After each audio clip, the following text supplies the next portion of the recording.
श्री कृष्णा सभी भक्तों को राधे राधे। तो प्रिय भक्तजनों, इंदिरा एकादशी जो कि हमारे हिंदू धर्म में एक महत्वपूर्ण व्रत माना जाता है, ये अश्विन मास के कृष्ण पक्ष की एकादशी तिथि को मनाया जाता है। इस दिन भगवान श्री हरि विष्णु की पूजा की जाती है। ये दिन भगवान श्री हरि विष्णु को समर्पित है और इस व्रत को करने से पितरों को मोक्ष मिलता है।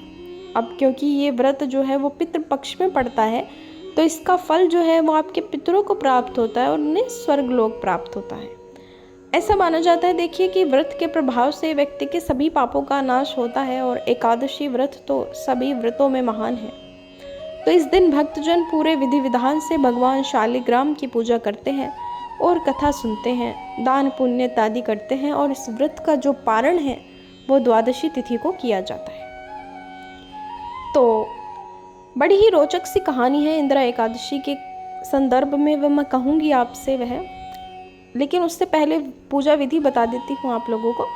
तो सुबह जल्दी उठकर स्नान आदि से निवृत्त होकर आप अपने घर में पूजा पाठ करें और दोपहर में नदी में तर्पण की विधि करें। अब क्योंकि ये एकादशी पितृपक्ष में पड़ती है तो इसमें तर्पण की विधि होती है।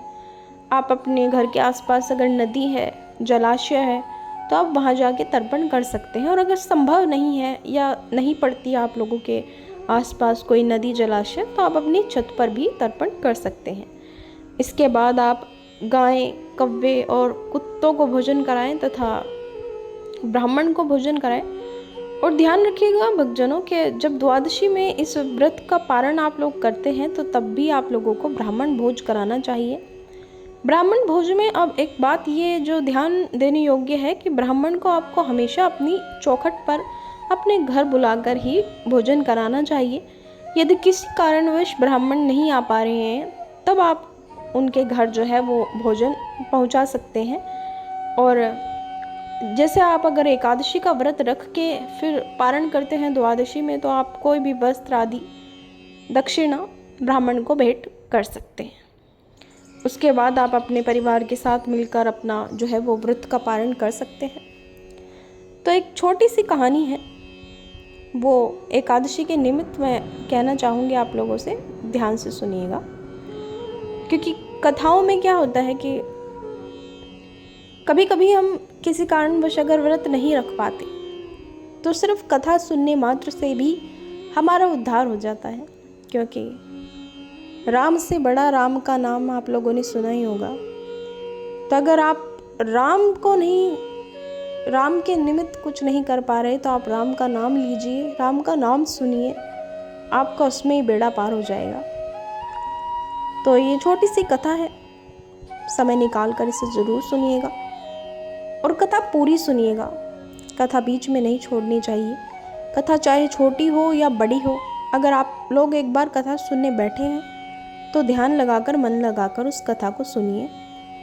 क्योंकि प्रभु का नाम लेने में और सुनने में ना समय व्यर्थ होता है और ना ही आपका कुछ जाता है। तो भक्तजनों, प्राचीन काल की बात है, सतयुग का समय था और महिष्मति नाम की एक नगरी थी। उसमें इंद्रसेन नाम का एक प्रतापी राजा धर्मपूर्वक अपने प्रजा का जो है वो पालन कर रहा था। वह राजा जो था पुत्र पौत्र और धन आदि से संपन्न और भगवान श्री हरि विष्णु का परम भक्त था। एक दिन राजा ऐसे ही सुखपूर्वक अपनी सभा में बैठा था तो आकाश मार्ग से महर्षि नारद उतरकर उसकी सभा में आए। राजा जो है उनको देखते ही हाथ जोड़कर खड़े हो गए और विधि पूर्वक आसन व अर्घ दिया। तो सुख से बैठकर मुनि ने राजा से पूछा कि हे राजन, आपके सातों अंग कुशल पूर्वक तो हैं, तुम्हारी बुद्धि धर्म में और तुम्हारा मन विष्णु भक्ति में तो रहता है। तब ऐसी बातें सुनी देवर्षि नारद की तो राजा ने कहा कि बिल्कुल हे महर्षि, आपकी कृपा से मेरे तो राज्य में सब कुशल है और मेरे यहाँ यज्ञ कर्म आदि सुकृत हो रहे हैं। आप कृपा करें और अपने आगमन का कारण कहिए। तब ऋषि कहने लगे कि हे राजन, आप आश्चर्य देने वाले मेरे वचनों को सुनो। मैं एक समय था कि मैं ब्रह्मलोक से यमलोक को गया। वहाँ श्रद्धापूर्वक यमराज से पूजित होकर मैंने धर्मशील और सत्यवान धर्मराज की प्रशंसा की। उसी यमराज की सभा में महान ज्ञानी और धर्मात्मा तुम्हारे पिता को एकादशी का व्रत भंग होने के कारण देखा। उन्होंने संदेशा दिया, सो मैं तुम्हें कहता हूँ। उन्होंने कहा कि पूर्व जन्म में कोई विघ्न हो जाने के कारण मैं यमराज के निकट रह रहा हूँ।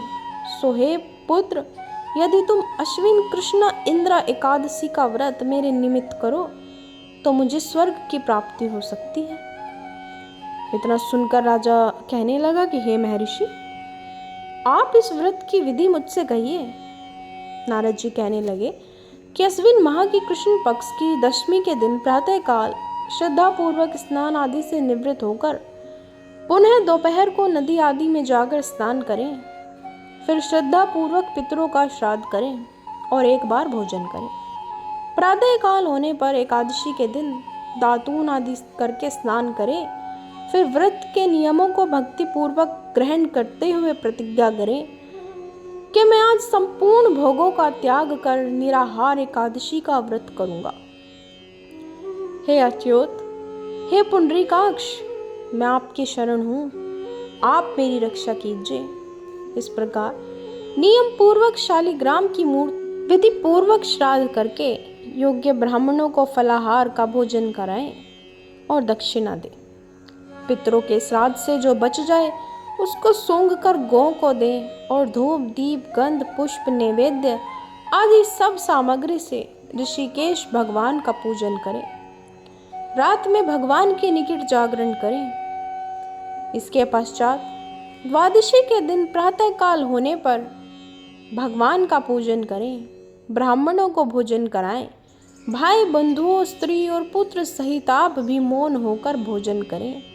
नारद जी कहने लगे कि हे राजन, इस विधि से यदि तुम आलस्य रहित होकर इस एकादशी का व्रत करोगे तो तुम्हारे पिता अवश्य ही स्वर्ग लोक को जाएंगे।